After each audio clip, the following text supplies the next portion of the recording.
Graça e a paz, meus irmãos, do Senhor Jesus sobre a sua vida e sobre a da sua família também. Que possamos então meditar, continuar meditando aqui no Sermão do Monte, na nossa escola bíblica dominical classe única, ainda no modo online, né? Vamos seguir então com esse tempo aqui de estudo, ainda nesse modo online, tá bom, meus irmãos? Então divulgue aí os nossos canais, né, no YouTube, Facebook, para que o máximo dos nossos irmãos, né, daqueles que são membros aqui na Betel, possam ter acesso a esse material, né, e que o nome do Senhor possa ser exaltado e glorificado. Então vamos ter uma palavra de oração.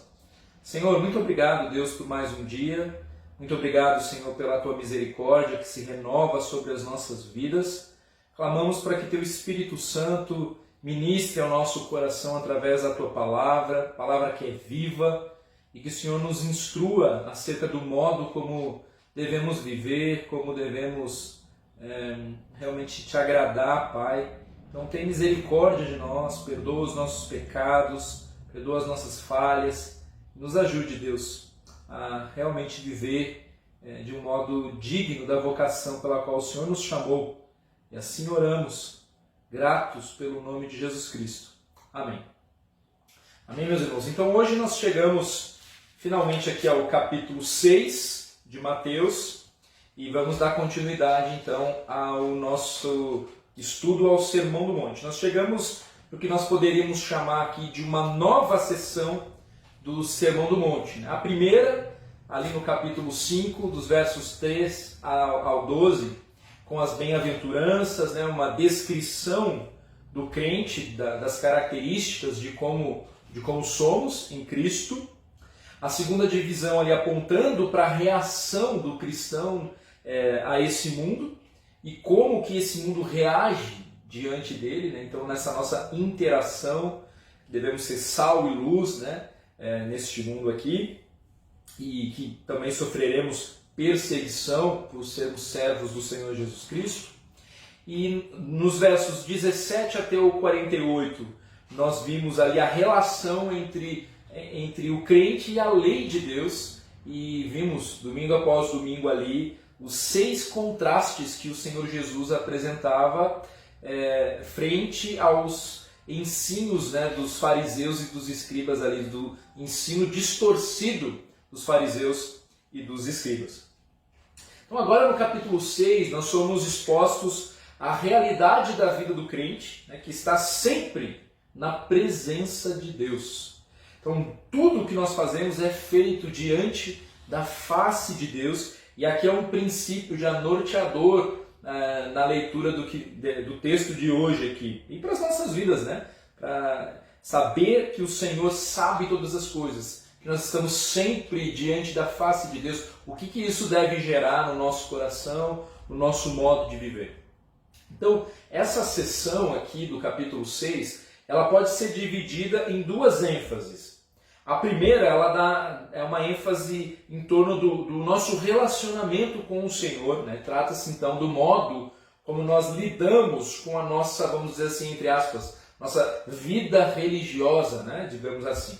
Então nós sabemos que nós não podemos dividir a vida, né? Tudo o que nós fazemos tem a ver deve ser para a glória de Deus, né? Uma divisão no sentido do sagrado e do profano pode nos levar por um caminho de religiosidade legalista, e essa não é a ideia, então, ao distinguir essas 2 ênfases aqui. Mas aqui a ênfase seria no sentido de como que nós nutrimos a nossa alma, né? A nossa adoração, como que ela se dá, a piedade, né? Da vida cristã, nos versos 1 a 18, basicamente seria essa a ênfase, e a partir do verso 19 até o final do capítulo 6, a ênfase então no fato de que o crente deve interagir com as imposições desse mundo e da vida cotidiana mesmo, que esse mundo naturalmente coloca a cada um de nós. Então, de qualquer forma, tanto os aspectos que poderíamos categorizar, né, como sendo parte da expressão religiosa, quanto os aspectos do cotidiano prático mesmo, são, no fim das contas, correlacionados. Né? É importante a gente entender que não existe, eu tenho uma vida cristã e uma vida secular, né? E uma vida profissional, como se tudo isso estivesse desconectado. Né? Não, um filho de Deus ele tem uma única vida e essa vida deve ser para glorificar o nome dele. Mas a primeira ênfase desses primeiros 18 versículos e que nós vamos dar hoje aqui, ela se trata dessa forma da expressão religiosa propriamente dita, poderíamos dizer. Então o nosso relacionamento de intimidade com o Senhor imprime em nossas vidas os valores do reino. Então a consequência é a coerência de uma vida cristã que vive o que prega o que vive. Dito isso, então, o texto de hoje ele nos conduz para a primeira das ênfases mencionadas, né? E o Senhor Jesus aqui ele deseja que seus discípulos vivam em verdade. Então, se a gente fosse dar um título aqui, matemática para a nossa aula, poderia ser, né, a religião do cristão, não hipócrita, mas real. Né? Religião que o relacionamento do cristão com o nosso Deus ele precisa ser real, né? E não pautado na hipocrisia. Então vamos ler juntos, primeiro Mateus 6, dos versículos 1 ao 6, e aí depois nós vamos ler os versículos 16 e 18 deste mesmo capítulo, e vamos fazer então essa espécie de recorte aqui do texto, porque só numa outra ocasião nós vamos olhar para os aspectos da oração do Pai Nosso, que está aqui embutido, né, a partir do versículo 7 ali até o 15, tá bom? Mas como cada um dos exemplos que Jesus dá, né, eles se enquadram, como nós vamos ver, nesse recorte dos versículos 1 a 6, depois 16 a 18. Então vamos juntos ler Mateus capítulo 6, versículo 1 e 6, depois 16 e 18. Diz assim a palavra do nosso Deus: Guardai-vos de exercer a vossa justiça diante dos homens, com o fim de serdes vistos por eles. De outra sorte, não tereis galardão junto de vosso Pai Celeste. Quando, pois, deres esmola, não toques trombeta diante de ti, como fazem os hipócritas nas sinagogas e nas ruas, para serem glorificados pelos homens. Em verdade vos digo que eles já receberam a recompensa. Tu, porém, ao dares a esmola, ignore a tua mão esquerda o que faz a tua mão direita, para que a tua esmola fique em secreto, e o teu Pai que vem em secreto te recompensará. E quando orardes, não sereis como os hipócritas, porque gostam de orar em pé nas sinagogas e nos campos das praças, para serem vistos dos homens. Em verdade vos digo que eles já receberam a recompensa. Tu, porém, quando orares, entra no teu quarto e, fechada a porta, orarás a teu Pai que está em secreto, e teu Pai que vê em secreto te recompensará. E agora os versículos 16 até o 18. Quando jejuardes, não vos mostreis contristados como os hipócritas, porque desfiguram o rosto com o fim de parecer aos homens que jejuam. Em verdade vos digo que eles já receberam a recompensa. Tu, porém, quando jejuardes, unge a cabeça e lava o rosto, com o fim de não parecer aos homens que jejuas, e sim ao teu Pai em secreto. E teu Pai, que vê em secreto, te recompensará. Até aqui a leitura da palavra do nosso Deus. No capítulo 5, versículo 20, nós lemos ali, né? Porque vos digo que se a vossa justiça não exceder em muito a dos escribas e fariseus, jamais entrareis no reino dos céus. Então a justiça do cristão ela deve exceder a dos escribas e fariseus. Então até aqui Jesus vem de fato contrastando, de fato contrastando ali o ensino equivocado desses homens, baseados na tradição rabínica ali. Como todo o ensino ele repercute em alguma atitude prática, o texto de hoje então ele destaca que essa noção de exceder a justiça, ela se aplica de forma muito prática às ações relacionadas a uma vida piedosa. Então nos versos 1 a 18, Jesus ele está contrastando a religião verdadeira com o que esses mestres da lei estavam praticando. Versículo 1. Guardai-vos de exceder a vossa justiça diante dos homens, com fim de serdes vistos por eles. De outra sorte, não tereis galardão junto de vosso Pai Celeste. Esse versículo aqui é uma espécie de introdução à mensagem que vai dos versos 2 a 18. Aqui há o princípio geral que deve governar a vida do crente. Ele deve exercer a justiça, um viver piedoso que glorifica a Deus e não a si mesmo. Basicamente esse aqui é o princípio geral, aqui que é o cerne, do que nós devemos aprender, reter nessa manhã aqui. O nosso viver, a nossa expressão de relacionamento com o Senhor, isso deve apontar para a glória de Deus e não para a nossa própria glória. Então aqui é um desafio mesmo para nós, como nós vamos ver. Esse texto vai apresentando os exemplos que Jesus apresenta. Ele certamente tem muito a nos falar sobre o modo como nós agimos em torno dessas três áreas que servem apenas de modelo para a luta que devemos ter em torno desse princípio geral, que é um viver piedoso. Porque este viver piedoso, que tem a ver com o teu relacionamento de intimidade com o Senhor, esse sim é o exercício prático da justiça que excede a justiça ali dos fariseus, que basicamente buscavam glória para si mesmos. Basicamente tinham a aparência, apenas, somente a aparência. Então as três ilustrações que Jesus dá, quais são elas? Esmolas, oração e jejum. Elas exemplificam então esse princípio geral, na medida em que o Senhor ele revela que há um jeito certo e um jeito errado de vivenciar cada uma dessas práticas aqui. Então basicamente ao Senhor interessa a prática piedosa, reverente, que procede de um coração com a motivação correta. Para o judeu, a expressão da vida religiosa ela se firmava nesses três pilares aqui, o dar esmolas, a oração e o jejum. Jesus, então, ele não está criticando essas atitudes em si, obviamente. Tanto que ele contrasta as ações do hipócrita com a do justo, diante das mesmas atitudes. Então, ele não está dizendo não façam essas coisas porque isso não tem proveito algum, de forma alguma.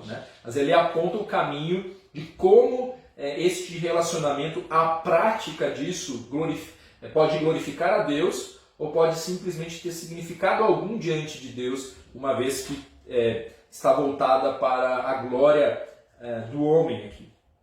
Então, há o exercício da justiça e o exercício da hipocrisia. O hipócrita faz o que faz com o fim de ser visto, no versículo 1, versículo 5, para ser glorificado pelos homens, no versículo 2, para parecer aos homens diante deles, no versículo 16. E cada um desses versículos apontando para um dos eixos aqui, dos pilares aqui, esmolas, oração e jejum. E a motivação desses homens, então, sempre girando em torno ali do próprio umbigo, Não estão interessados com o que Deus pensa a respeito deles, mas sim com o que os homens pensam a respeito deles e da sua pretensa religiosidade. Então, avaliar o coração, meus irmãos, a motivação do nosso coração diante dessas questões não é uma tarefa fácil. Isso porque nós vamos nos deparar aí com um reflexo no espelho, que revela o nosso caráter. E esse é um aspecto que geralmente nós preferimos não encarar de frente. Qual é? O desejo de ser louvado, de ser reconhecido pelos que nos cercam. Então, basicamente, a nossa natureza pecaminosa, ela anseia pelo louvor dos homens, mais do que por ser agraciado pelo louvor que vem somente de Deus, né? Pelo reconhecimento, né? Que vem somente do Senhor. Então, a ação que visa exaltar quem a faz, perde o valor diante de Deus. No entanto, existe sim uma motivação legítima revelada aqui em nosso texto, né? Não é errado almejar o galardão, a recompensa que vem do Senhor, né? Como alguns até podem pensar, né? É o versículo 1. Não exerça a vossa justiça diante dos homens, de outra sorte não tereis galardão junto de vosso Pai Celeste. Versículo 4, 6 e no 18, três vezes, né? É repetido. Teu Pai que vê em secreto te recompensará. Então, há outras porções também nas Escrituras que nos conduzem, né, a olhar para as promessas do Senhor, a olhar para a eternidade, inclusive, né, para a volta do Senhor Jesus Cristo como um norte, como aquilo que nos mobiliza, né, a perseverar no caminho do Senhor, como aquilo que nos faz correr atrás daquilo que Ele propõe na sua palavra para que a gente viva. Mas essas questões, elas estão relacionadas também com a glória dele, portanto não há confusão nesse sentido. Então existe sim uma motivação legítima pela qual nós devemos agir, né? E esperando sim a recompensa do nosso Senhor, o desfrute que vem dele, né? As bênçãos de sermos encontrados fiéis ao nosso Deus. Então, mas claro que há uma linha muito tênue em relação a isso, uma vez que o nosso coração é enganoso, uma vez que o nosso coração tende à justiça própria, à glória, à autoexaltação, com muita facilidade, de formas muito sutis, né? Então, por isso que esse não é um exercício muito fácil. Requer coragem, inclusive, para se reconhecer como este homem, como essa mulher, que realmente quer ser exaltado no fim das contas, né?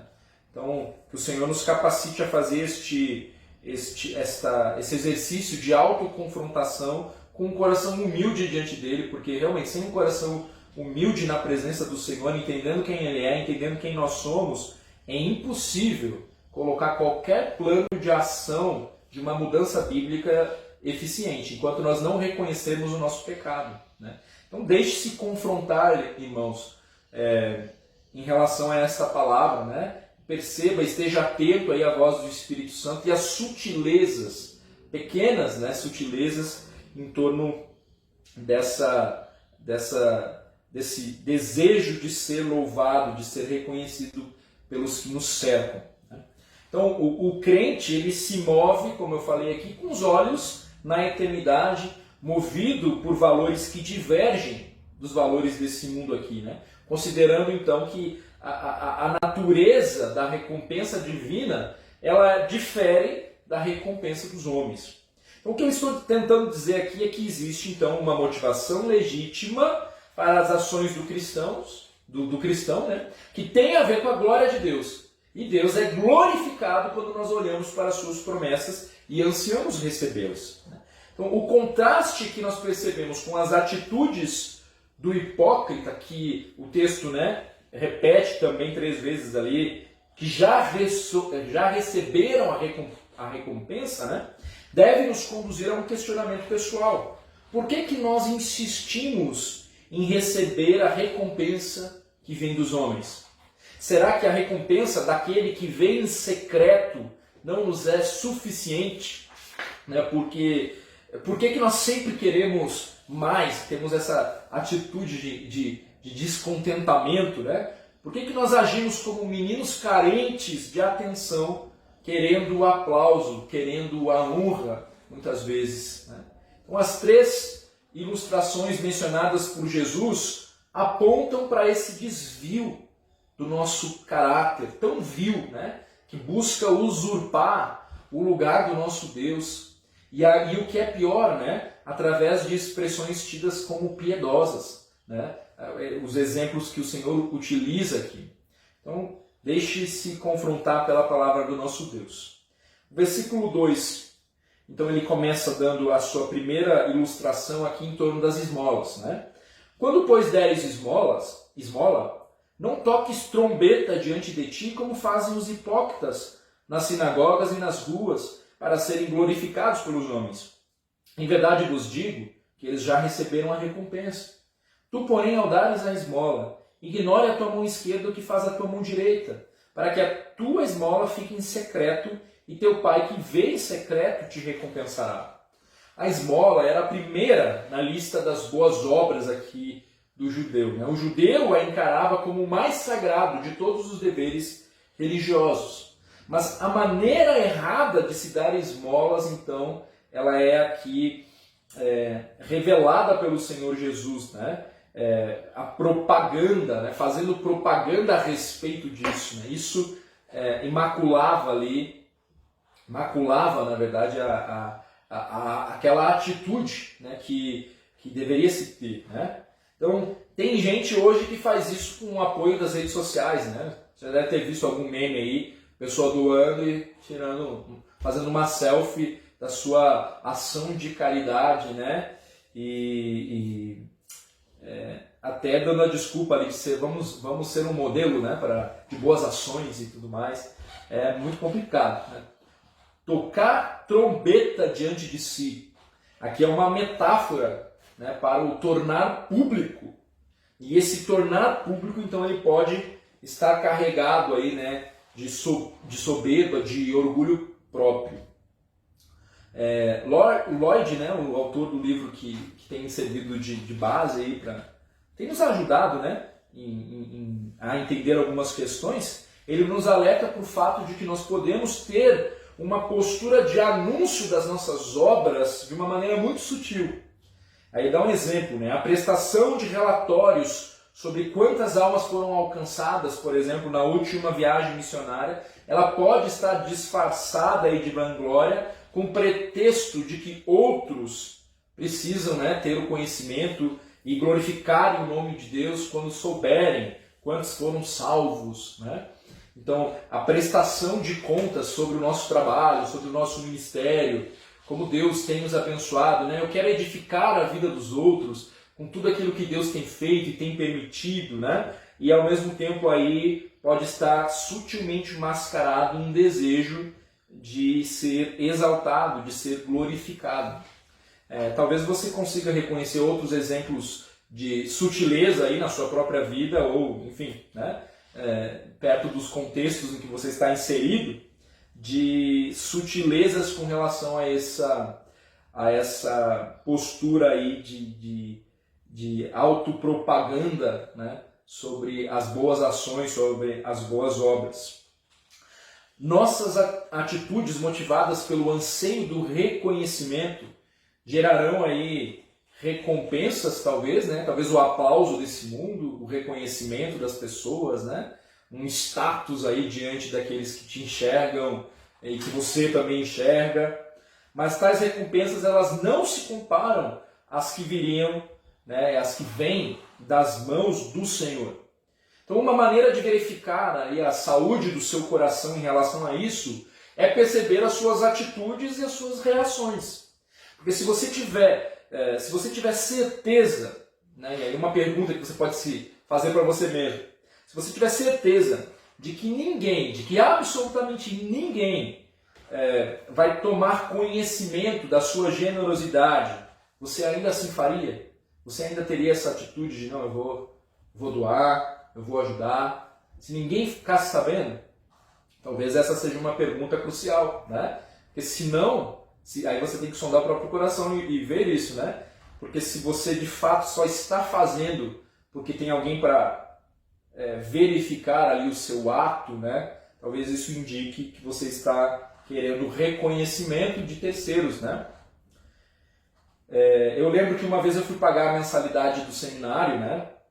E, claro, naturalmente eu estava lá com mantenedores, tinha irmãos, amigos, né? Que abriam mão lá de alguma coisa para me manter no seminário. E certa vez eu fui pagar a mensalidade com esse valor, né, já das ofertas, e quando eu chego lá, para minha surpresa, já estava paga aquela mensalidade daquele mês. Né? Eu perguntei quem que tinha pago, né? E aí a pessoa não quis se identificar. Eu nunca fiquei sabendo, mas foi uma grande bênção ali, né? E a pessoa, não sei quem foi, né? E então talvez aqui um emprego desse princípio, né? A pessoa não recebeu nem muito obrigado, né?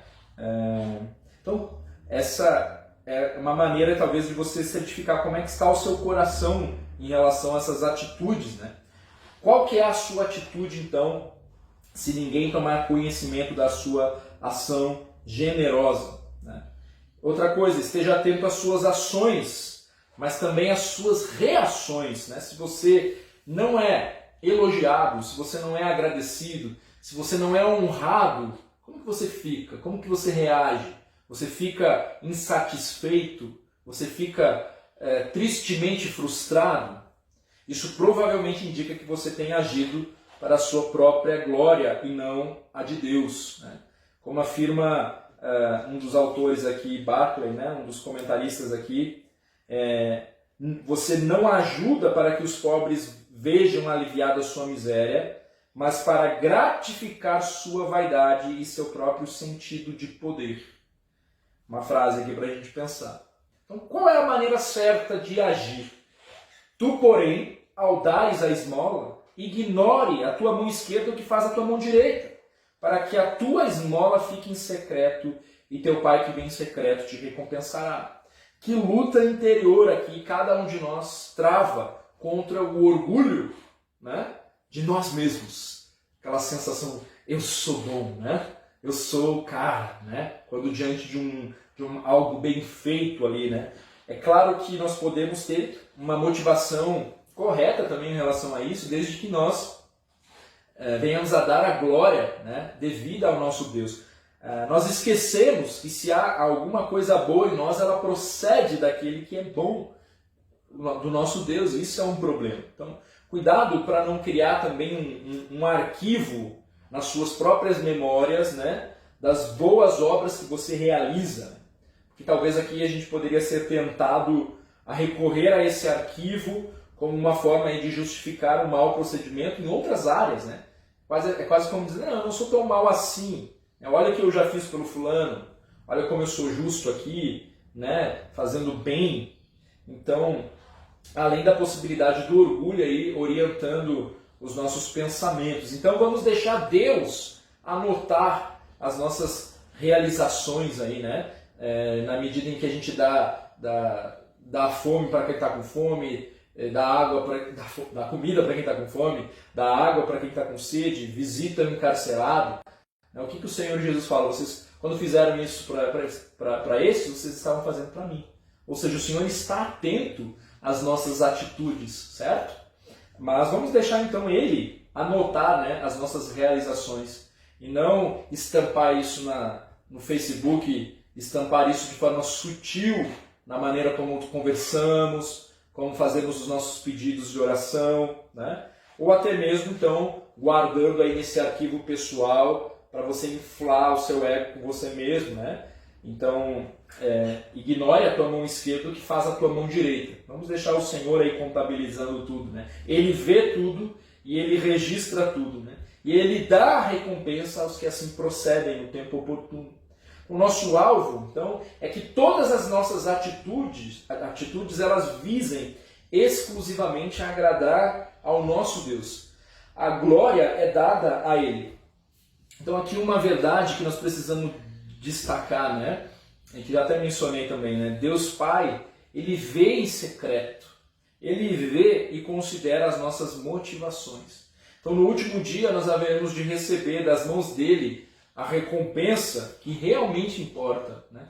A recompensa que vem do Senhor. Então que possamos correr nesse contentamento de fazer as coisas como que para a glória dEle. E aí ninguém precisa mais saber, o Senhor já sabe, né, de tudo. Então a segunda ilustração aqui utilizada por Jesus para ilustrar o seu ensino sobre uma vida piedosa, sobre o que significa uma vida piedosa, foi a oração, né? Versículo 5. E quando orardes, não sereis como os hipócritas, porque gostam de orar em pé nas sinagogas e nos cantos das praças, para serem vistos dos homens. Em verdade vos digo que eles já receberam a recompensa. Tu, porém, quando orares, entra no teu quarto e fechada a porta, orarás a teu pai que está em secreto, e teu pai que vê em secreto te recompensará. Então nós não vamos considerar hoje aqui a chamada oração do Pai Nosso, né? Como eu já falei aí, nós selecionamos esses trechos, né? Nós vamos apenas nos prender aqui então ao princípio geral em torno da oração, né? Que colabora para o que Jesus está procurando ressaltar, né? Um relacionamento real com Deus, né? E não hipócrita e autocentrado. Então, o modo como os hipócritas agiam em torno da oração demonstra a maneira errada de orar, em contraste com a maneira piedosa de se lidar com a oração, né? Então, note que os hipócritas, eles gostam de orar. Interessante, né? Eles gostam de orar.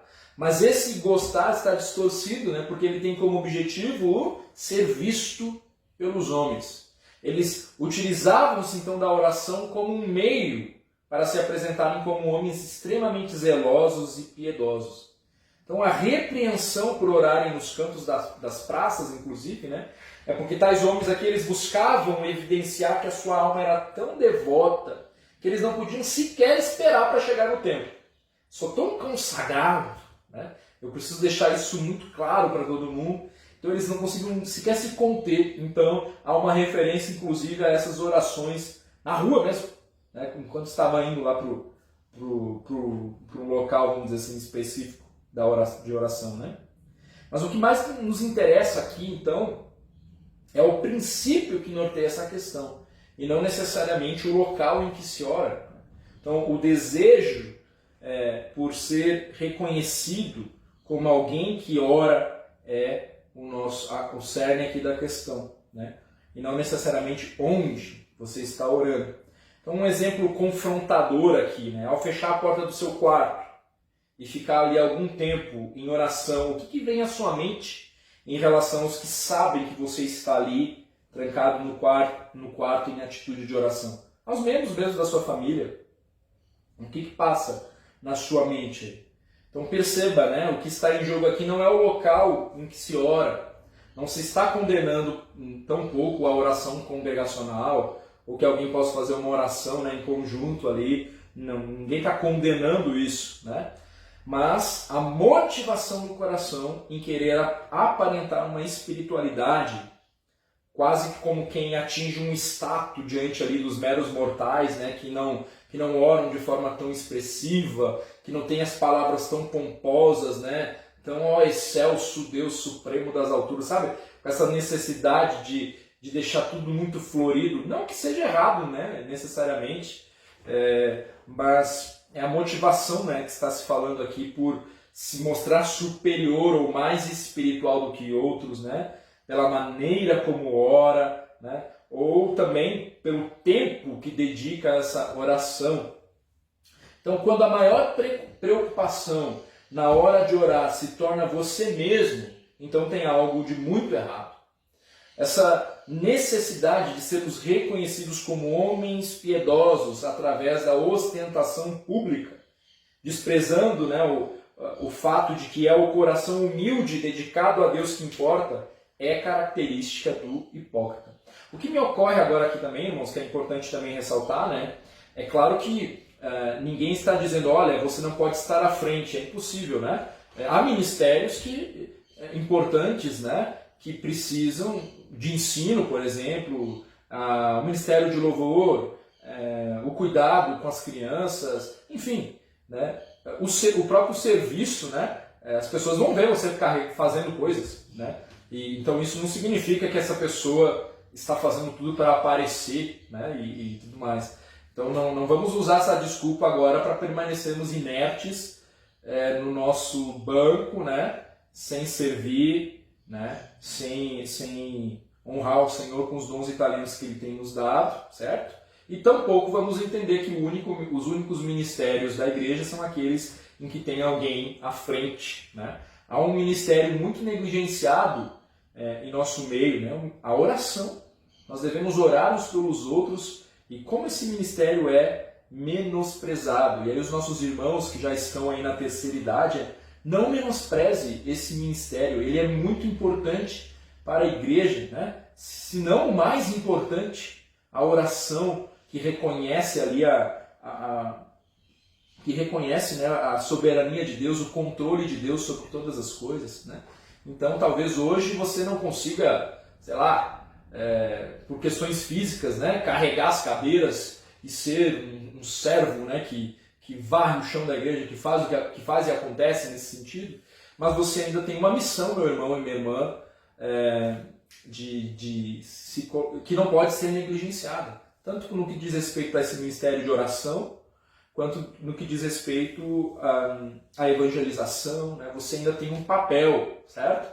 Não existe aposentadoria aí no reino do nosso Deus. É só quando o Senhor Jesus voltar, e digo mais, né? Esse retorno do Senhor nos leva para uma atitude lá com Ele, eternamente de serviço, de glorificar o nome dEle, né? O céu não é um lugar estático onde está todo mundo paradinho cantando aleluia. Nós teremos muito o que fazer na eternidade. O que, meus irmãos? Não me pergunte. Vamos esperar e vamos aguardar, né, tudo que nós temos para fazer. Mas é importante só ficar isso claro, né, porque pode se ir para um outro extremo, né, se distorcer o que eu estou dizendo aqui, né, e aí daqui a pouco eu não faço porque eu não quero me aparecer, né? E aí cai num outro pecado, né? Não é isso que eu estou dizendo aqui, certo? Você, estando num ministério que exija de você o estar à frente, ou em um outro ministério em que talvez ninguém sequer saiba, né? A mesma postura é requerida, né? Uma postura que diz respeito a dar glória ao Senhor e não a você mesmo, né? Glória ao Senhor e não a você mesmo. Basicamente, nós não devemos querer reconhecimento próprio, né? Mas não podemos negligenciar a tarefa que nos é dada, certo? Dito isso, então, a terceira ilustração aqui, o jejum, versículo 16. Quando jejuardes, não vos mostreis contristados como os hipócritas, porque desfiguram o rosto com o fim de parecer aos homens que jejuam. Em verdade vos digo que eles já receberam a recompensa. Tu, porém, quando jejuardes, unge a cabeça e lava o rosto, com o fim de não parecer aos homens que jejuas, e sim ao teu Pai, em secreto. Teu Pai que vem em secreto te recompensará. O Senhor é fiel. Então, mais uma vez aqui, a prática religiosa ela é apresentada como que pautada pelo orgulho e pela ostentação espiritual, né? A palavra hipócrita ela está relacionada à ideia de atuar, né? Aquele que atua. Então, os hipócritas eles queriam aparentar tristeza ali por seus pecados e eles se mostravam então, né, escabelados, sujos ali para mostrar sua abnegação em favor de uma causa nobre, de uma causa piedosa, para mostrar a contrição ali do seu coração, né?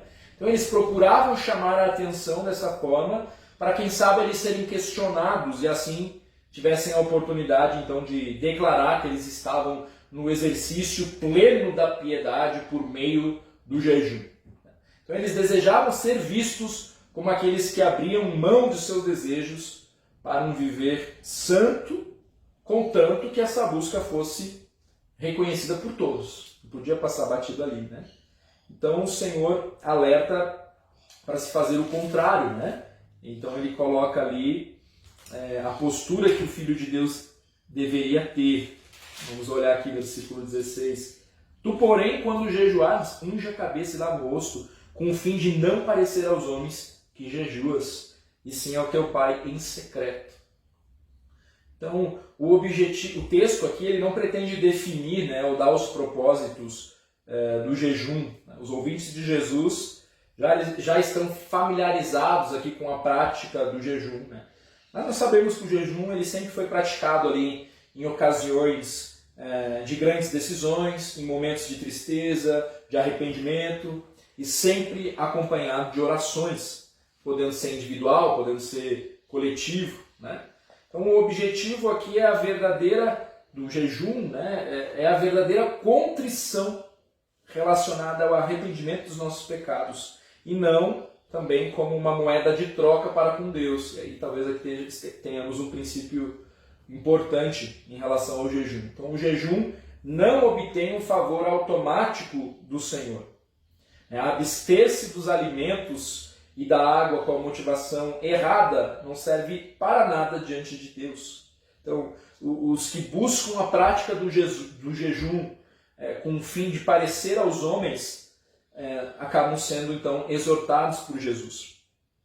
Os que praticam jejum, eles deveriam agir normalmente.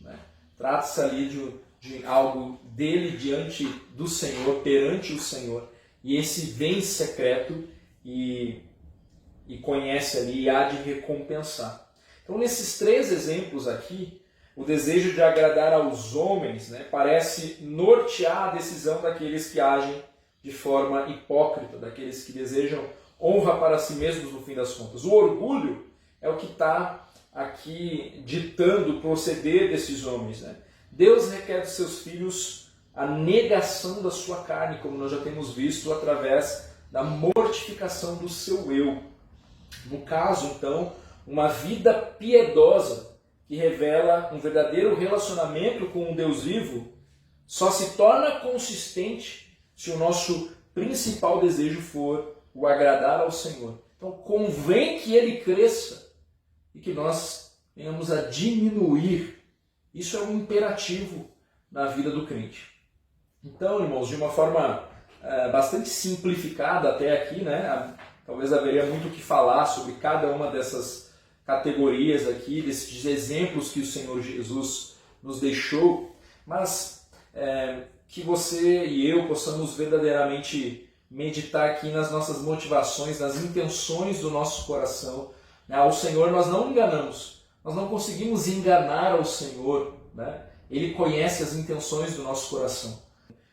E então, se nós encontrarmos inconsistências no nosso coração, então precisamos falar para o nosso Deus, que em secreto aí conhece também o nosso coração. Então, que essa palavra possa confrontar o seu coração naquilo que é necessário, e também ela também serve de consolo, por saber que de fato o nosso Deus recompensa, e é um Deus que sabe todas as coisas, que está atento ao nosso clamor, que está atento às nossas ações. Então que Ele nos capacite nesse grande desafio de mortificar a nossa carne, de dizer não para o nosso eu, para que o nome dEle possa ser exaltado. Então, meus irmãos, que o Senhor use então esse texto para ministrar ao seu coração. Esse é o meu desejo, tá bom? Então vamos orar. Senhor, mais uma vez eu agradeço, clamo para que o Senhor ministre ao coração dos meus irmãos através da Tua palavra, que é viva, que é eficaz. Muito obrigado, porque apesar de mim, a Tua palavra não muda, ela permanece firme, ela realmente exorta, ela chega onde precisa chegar. E eu clamo para que Teu Espírito Santo, então, aplique essa palavra ao coração dos meus irmãos. Que o Senhor encontre em nós, Deus, a expressão da verdade, de um coração que verdadeiramente quer viver para Te glorificar. Nos ensine como fazer isso, porque às vezes herdamos aí uma tradição religiosa que não produz vida, mas que nós possamos, Senhor, realmente receber do Senhor. Encha-nos, Pai, da motivação correta.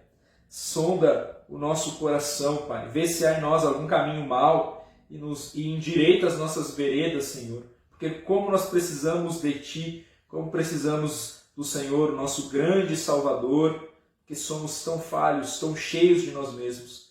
Então, Senhor, que Tu cresça, que cada um de nós venha diminuir, entendendo o nosso papel no corpo de Cristo, entendendo o nosso papel neste mundo, a razão pela qual nós fomos criados, Senhor.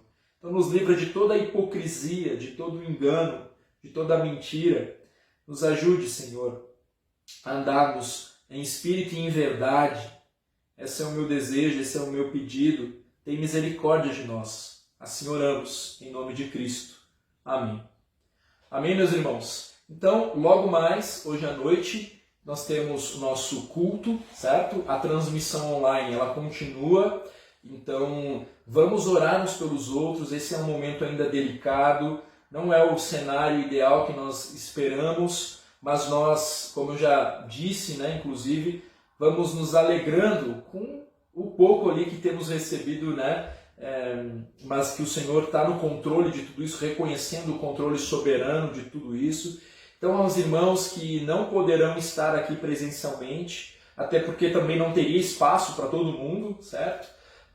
Fique firme aí, fique comentando ali no vídeo ali da pregação que você vai estar acompanhando, participe ali como vocês têm feito a cada domingo, né? Guarde a sua atenção ali, reserve esse tempo para estar adorando ao Senhor. Tá? E aqueles que talvez estejam aqui de forma presencial, eu peço a compreensão, porque ainda estamos, né, nesse processo de ajustes, e vamos ver como que vai ser agora aqui no domingo, embora as coisas estejam preparadas para que a gente tenha segurança aí, a segurança mínima dos cuidados que estão pedidos a nós, né, como igreja. Então estamos seguindo isso de forma rigorosa. Então, meu irmão, se você faz parte do grupo de risco, fique em casa, tá bom? Fique em casa, assista a pregação ali, participe através do modo online, tá bom? Não queremos que você se exponha e nem exponha o testemunho da igreja diante da comunidade, diante daquilo que nos foi pedido, tá bom? Então, pedimos a compreensão também nesse sentido, vamos ver, vamos nos ajustando domingo após domingo aí, vendo qual vai ser a realidade. Temos orado para que o Senhor nos livre disso em breve, e então conte com as nossas orações, oremos uns pelos outros. Então Deus te abençoe, meu irmão, que o Senhor te fortaleça. Esse é o meu desejo. Até logo mais.